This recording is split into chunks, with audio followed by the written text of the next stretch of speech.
wanna be more like you. Every day, Lord, more like you. I wanna be someone you shine through, Lord, more like you. I wanna be more like you. Every day, Lord, more like you.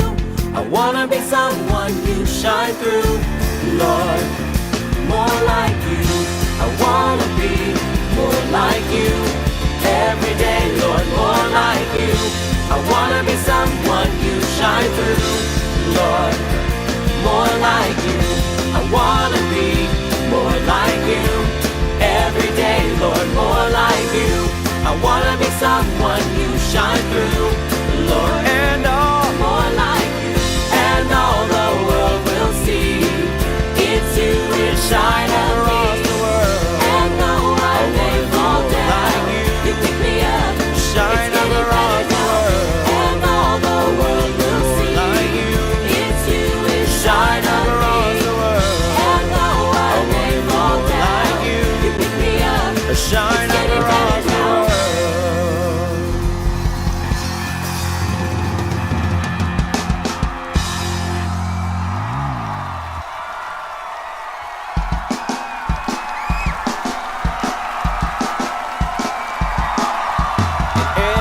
Time I look to you, I see the world differently because of you. I am free. And every time I look to you, I see the world differently because of you. I am free. 'Cause even though the world passes by, I know your love will never leave my side because of you. 'Cause even though the world passes by, I know your love will never leave my side because of you. I am free. I know your love watches over me to guide me in my everyday because of you. I am free. I know your love watches over me to guide me in my everyday because of you. I am free. Yeah. Even though the world passes by, I know your love will never leave my side because of you. 'Cause even though the world passes by, I know your love will never leave my side because of you. I am free.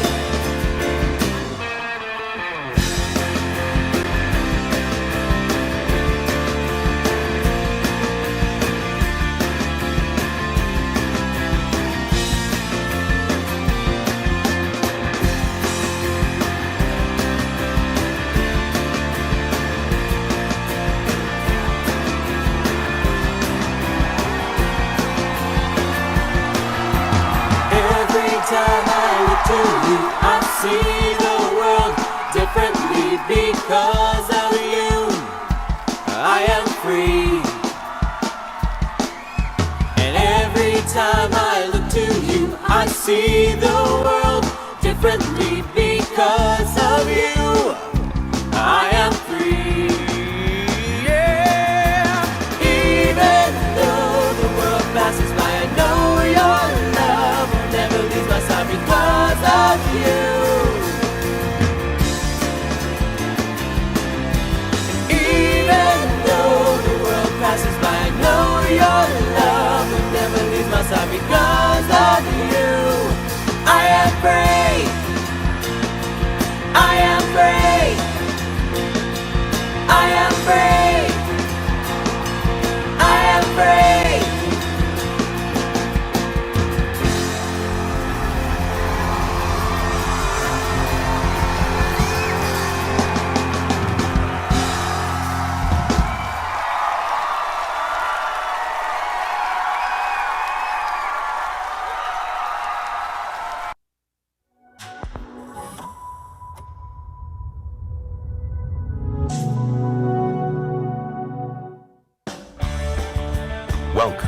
Expanding Your Search and Stopping for Directions podcast with Brent Bailey. And at the tech booth, Jody Cook-Bailey and Luke Cardio. We are growing our circles of connections and knowledge together with encouraging conversations and positive communications.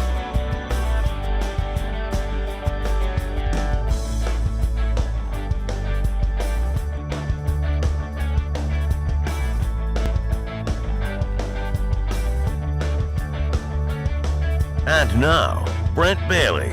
And happy Wednesday, everybody, as we get into the backside of the workday here on Hump Day, which means now we are officially halfway to the weekend. And man, such a good day.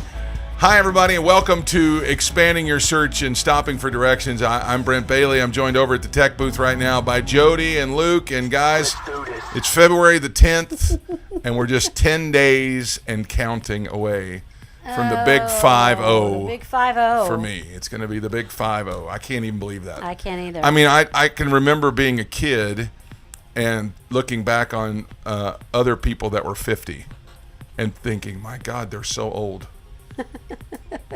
I agree. And now I'm getting ready to be that. I am past that. Let me give you a good example of this. I remember a few years ago. Now, this was several years ago now. This has probably been 15, maybe.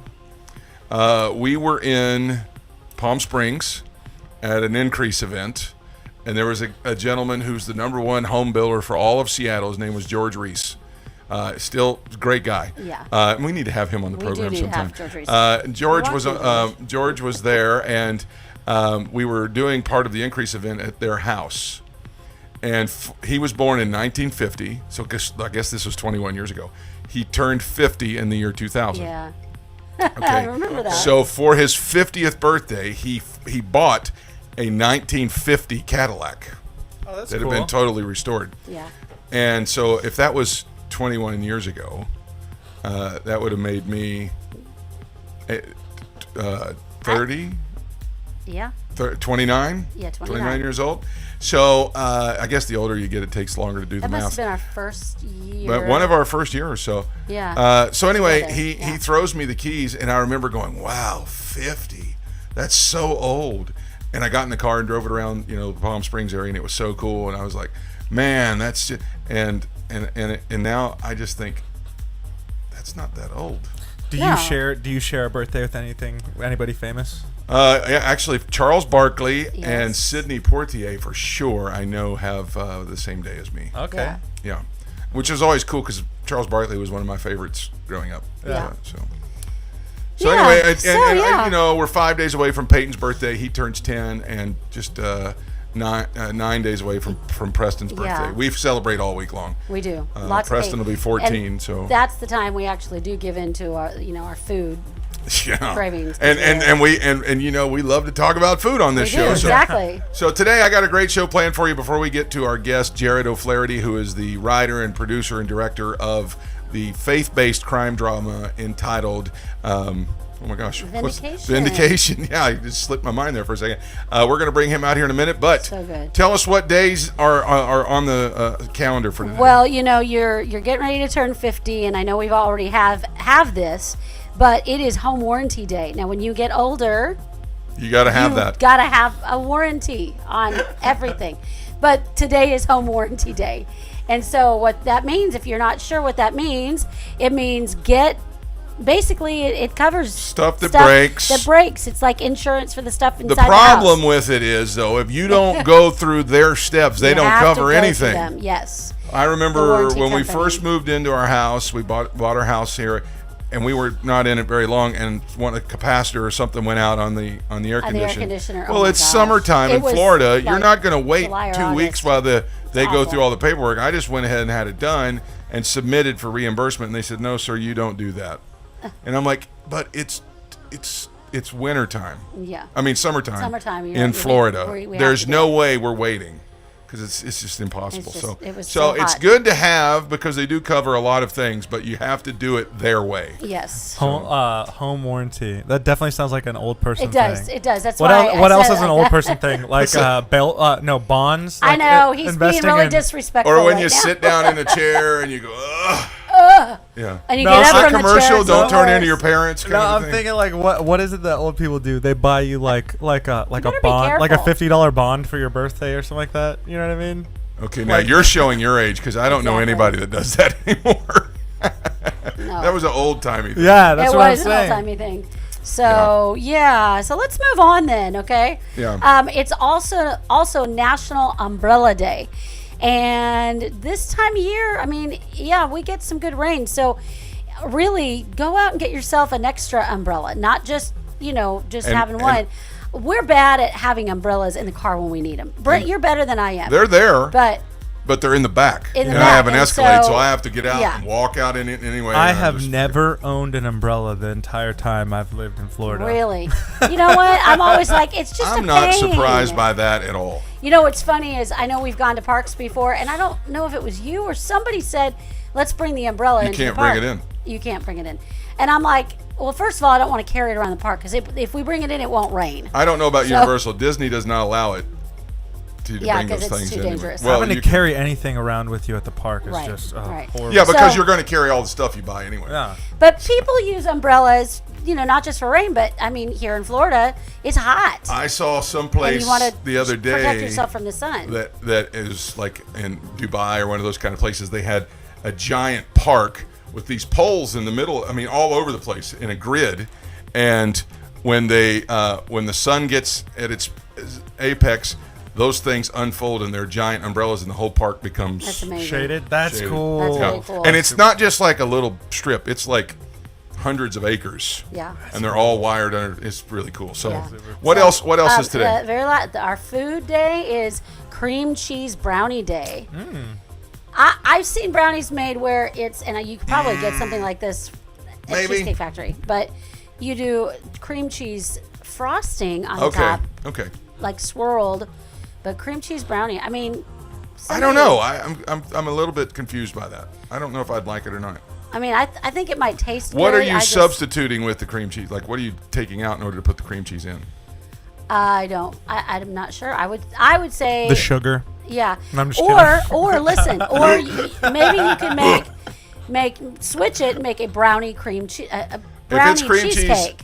If it's cream cheese I don't know. frosting, I'm all for it. Yeah. I think that's those are pretty good, and you can find those in a lot of different stores. So All right. Well, let's talk about real quick. We got just about 30 seconds, but anybody else have glasses and wear a mask and it fogs it's up? awful. It's awful. I've been trying to find a solution for that. Now, of course, they make spray that you can spray on, and it kind of puts a film on there so it doesn't fog. Yeah. But I just saw online where somebody took some of that first aid tape and just taped the top of your mask down so that it has to go out to the sides instead of coming up to fog your glasses. So that's just a little tip. Yeah. that's Try cool. it. That's If you don't smart, want to go yeah. buy the spray, use the tape. Yeah. All right. And we try to help around here. Anyway, We that's do. going on around the country. Let's take a moment right now and expand your search.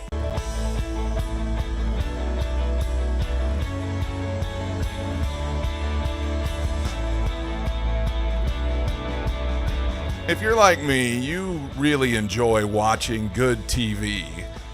Unfortunately, during this day and age, a lot of what we see on TV, although it's great story-wise, believers have a hard time finding things that they feel is morally acceptable and doesn't attack their faith and things like that. And so I have been on a kind of a quest of late to find, and I've been successful so far, alternatives to allow Christians to be able to see good quality stories that are shot here in the real world, and they do impact people's lives. And this today is another opportunity to bring you one of those. Our guest today is a native of the Dallas-Fort Worth area. Go Big D. His name is Jarod O'Flaherty. He is an award-winning filmmaker behind the crime drama series Vindication, which was released in 2019 on Amazon Prime. I'm halfway through the first season, and it is so good. His previous works include the feature film My Son, the World War II documentary We Were There, and a handful of shorts and music videos. Before we bring him out, let's roll the trailer. This is the second homicide we've had in 14 months. Are we sure this is a homicide? My understanding is that there is a concern for safety in the neighborhood, and we're here to help out in any way we can. The East Bank community remains on edge after the grisly discovery of 2 bodies. It's an embarrassment.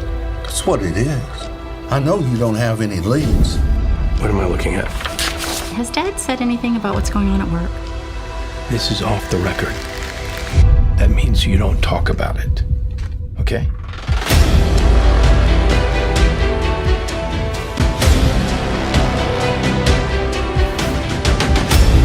You heard from him? Has he tried to reach out to you at all? Just stop it! Stop being a cop for just 1 minute! I can't! Guys, move! Hey, you can't take my phone! Watch me! You have no idea what you're getting yourself into. Do you even want to catch the guy? I don't understand. It's just unusual. Maybe God is trying to tell you something. How do I make it stop? Please! Hands where I can see him!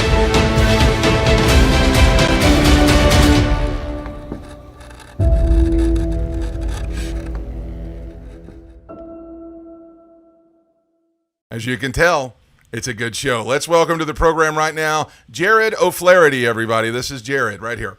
Hey, Jarod, how are you? Good to have you with us today. Hey, Brent. Yeah, this is fun. Glad I got to be here.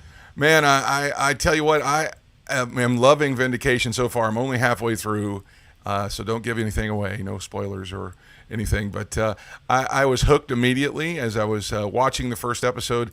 I felt like, I was watching a CBS crime drama or on any of the major networks. It was really well shot, and the story was, wow, it was so good. So how'd you come up with Detective Travis, and tell us a little bit behind that? Yeah, so I'm not a big crime drama watcher myself. I remember the idea came from one night my wife was watching a show, and I just kind of in the room doing my own thing. And I noticed that at the beginning of all these episodes, they would always show you a crime and then spend the next 40, 45 minutes solving that crime. And it just kind of, the idea popped into my head, what if you did one of these where you didn't know what the crime was until the end? So you're watching the investigation unfold. So not only are you trying to find out who done it, but at the same time, you're also wondering, well, what exactly happened? And you would see different things planted. So that idea is what turned into what is now episode 1 of season 1, that episode. And then once we did it, there was demand. There were people that wanted to see more episodes, and that ended up turning into what is now our season 1. So I don't want to give anything away to the first show, especially kind of threw me, because I was expecting the person who was being investigated of the crime to be the main series, but then the character in the series. But it became Detective Travis and his adventures through being a crime detective. How did you? What was? Tell us a little bit of the story behind Detective Travis. Yeah, I wish I could say that it was my brilliant idea that came up with the idea to follow this detective, but really it wasn't. I said that first episode we had an idea for it, and then once it reached audiences, they came back and said, hey, we want to see more of these. And I'm like, well, the story's over though, that the guy who was being investigated, we know the outcome. And they said, no, the detective, could he investigate other cases? And that just kind of opened the vision of, oh wow, okay, we could follow this detective. And when you're following a detective, if you want to do an episode about a car chase, you want to do it about rodeo, you want to do it about a soccer team, you want to do it about a celebrity, you have this broad spectrum of ideas that you can follow. Whereas if we had followed the person who's being investigated, he has one job, one family, you're kind of in a much tighter working space. Yeah. So following the detective opened up the opportunity to do lots and lots of storylines, and especially we're doing a season 2 now, so that's what I'm in the middle of. And there's some of my own personal interests that I've been able to put an episode in and say, hey, if we're going to do an episode about football, or we're going to do one about chess, or we're going to do one about a band or whatever, I get to kind of put those in. And with the detective format, we can organically follow different storylines and tell different stories. Now, a lot of folks would never put a faith-based detective into something that would be, it's not two things that you really cross in your mind, a faith-based crime drama.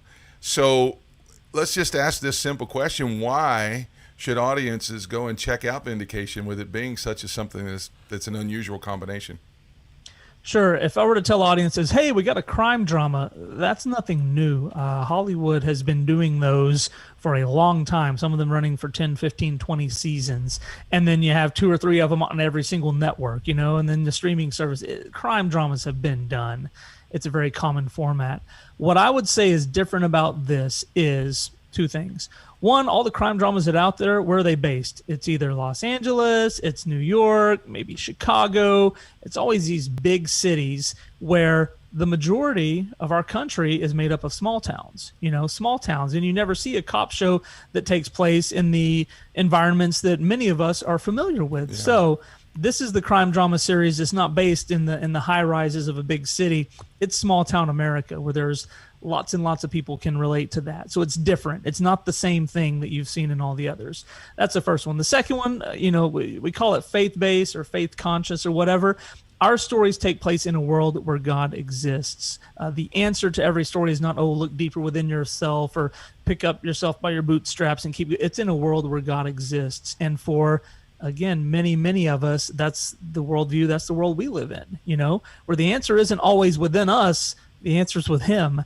And so our stories take place in a world that God exists, and he does play a part, is a character within the stories, so to speak. But at the same time, there's some episodes where you go, hey, where was the faith-based part of that? Because we're telling stories, and you go, oh yeah, I saw God show up there, or I saw this happen there. So definitely different from what is out there. Well, and that brings me to this next question. How do you tell stories that are focused on Christian faith without it becoming preachy? Because that's kind of been the turnoff for Christian cinema, I guess, forever. Yeah, in going into each episode or each story we want to tell, I don't go in first with a message that I want to get across to the audience. I just don't. A lot of faith-based entertainment, that's what they do. Hey, this is going to be an episode about fatherhood. This is going to be an episode about prayer. This is going to be an episode about faithfulness. This is going to be about trusting God. And we don't go in with a message.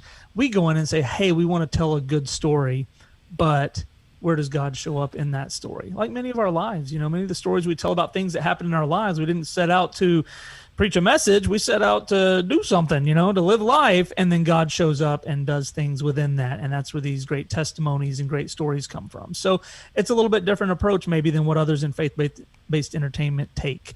It was posed to me one time, if you're doing 10 episodes, you can do the 10 commandments, and I'm just like, no, I don't want to do that, right? I don't want to start with that, because what you end up with is a sermon that you try to wrap a story around. And instead, we're telling a story.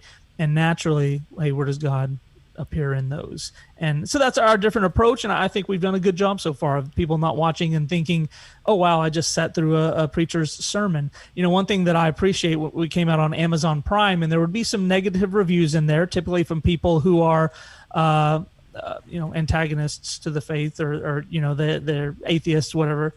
And they would say, hey, you didn't tell us that this was a Christian show and yada, yada. And it cracks me up because I know in that first episode, they had to get about 24, 25 minutes into it before they realized it was a Christian show. So it was good enough to keep their attention for those minutes. And then they got in and then realized, oh, wait, hold on. I don't want this. I don't want Christian entertainment. And then went and left an ugly review because of it. So I thought, hey, that means we're doing a good job, that it just from the beginning didn't come across as, oh, this is a church service, let's flip to something else. And you didn't push it in such a way that it was a church service. I think it's a men's group in the first episode, and it's not even in a church. It's kind of a meeting room somewhere, and he's even battling whether or not he wants to go. And I just thought that was brilliant.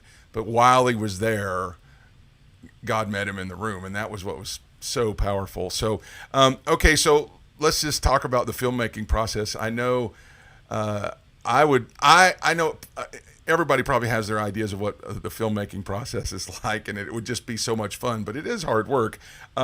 What's your favorite part about it, and what's the hardest part about it?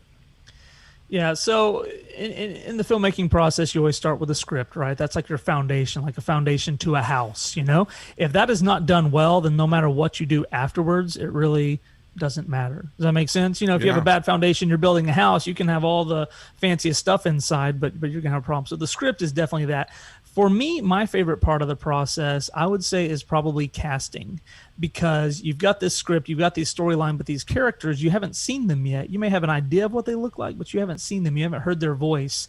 And then casting begins, where you have people usually taping or auditioning, and they're bringing these characters to life. And I mentioned football earlier. That's kind of my sport that I enjoy following. And it's like drafting your team, you know? It's like I'm drafting the team with this cast. Who are going to be these people? Who's going to work together well? Who are going to be our stars? Who maybe are the weaker spot, you know, and that sort of thing.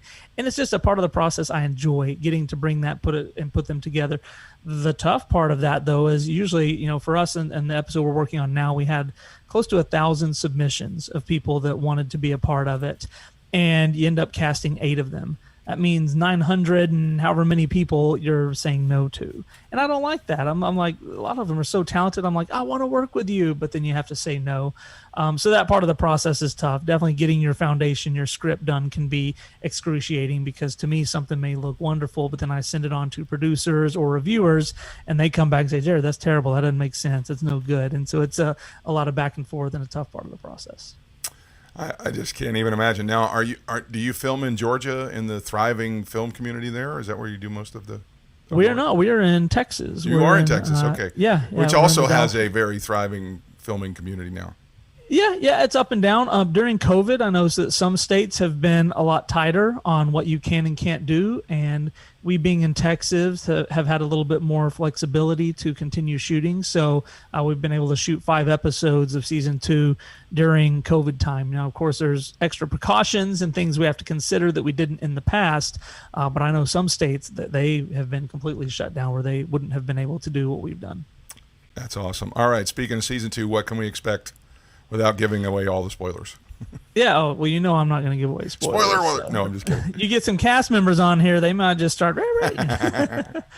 But so season 1, we did a lot of crime of the week format, right? Each episode, you've got a crime and you're kind of trying to solve it or figure out what's going on there. In season 2, we have a lot more interwoven storylines than season 1. So characters that you follow them episode to episode, learn about them, learn about their surroundings, maybe learn about where they're at spiritually, what's going on with them, what their struggles are, what they're trying to accomplish. So a lot of those interwoven storylines. So, you know, you may not care for a couple of characters, but there's going to be others that you like, oh, I really want to see what happens with them, you know, whether it's a romance or a struggle or whatever it may be. You see that. And then as the stories grow on each other, then some things happen to these characters that we've been following. So instead of just crime of the week, you know, someone pops up, then they disappear, there's more of those continuing storylines that I think it's a calculated risk, but I think audiences are going to enjoy that.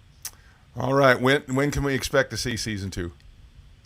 So we're doing something unique. Instead of all 10 episodes of season 2 being released at once, the first 5 episodes are going to be released first, and probably as we're working on the back 5, and then those will come out later. I don't know the exact date yet. That's above my head. That's other people make those decisions. Okay. But I think sooner rather than later, because the first 5 episodes are shot, they're being finished up, and people want to get it out there because there's been kind of a lull in new entertainment for the last year or so. Yeah. And to have something new to put out there, I think it's going to happen rather soon. All right. Well, folks, I would encourage you to check it out. Vindication is a streaming faith-based crime drama series, and you can watch it right now on Redeem TV, PureFlix, Amazon Prime, and of course on DVD. You can go to the website at vindicationseries.com or follow along on their Instagram at Vindication Series, on Facebook at Vindication Film, and of course you can check out Jarod's YouTube channel at Redivision MP. And there's lots of information to follow along there. I highly recommend this show. It is a great Christian faith-based film without being overly preachy. Jarod, thank you so much for coming and being on the program. We're so excited. And if you need a 6'5", deep-voiced, handsome man to play a villain or something like that, I'm just throwing my hat in the ring. Yeah, I was going to say, that sounds like a villain from the description you're giving me. So, anyway, thanks so much for coming on. Best of luck and God's blessings upon what you're doing. I appreciate all the kind words about the show, and glad we got to talk. And yeah, same to you. All right, take care. That's Jarod O'Flaherty, everybody. And now let's stop for directions.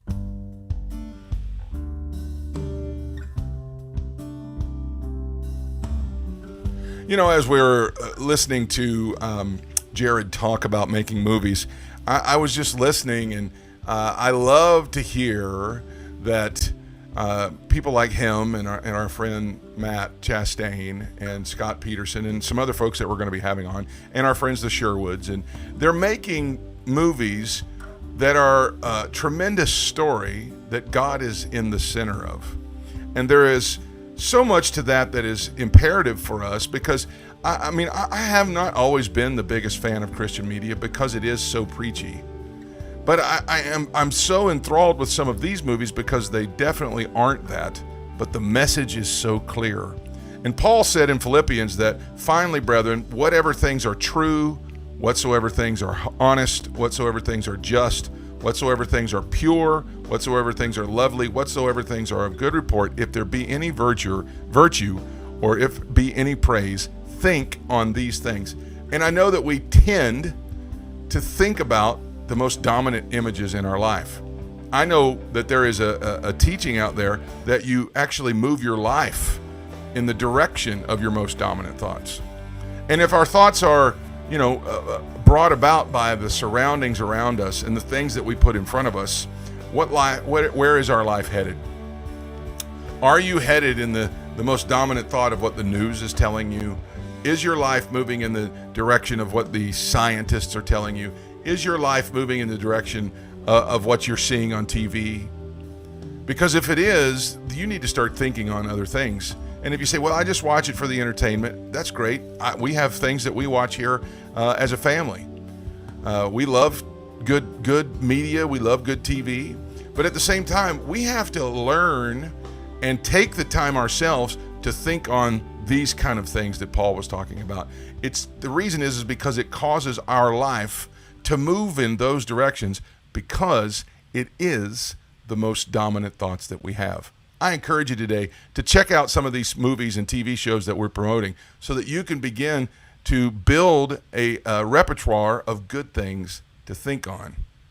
It's going to change your life, I promise. That's going to wrap it up for the show today. I'm so grateful to Jody and to Luke for another great broadcast. I am so thankful to Jarod O'Flaherty for coming on the program and talking to us today about Vindication, the crime drama.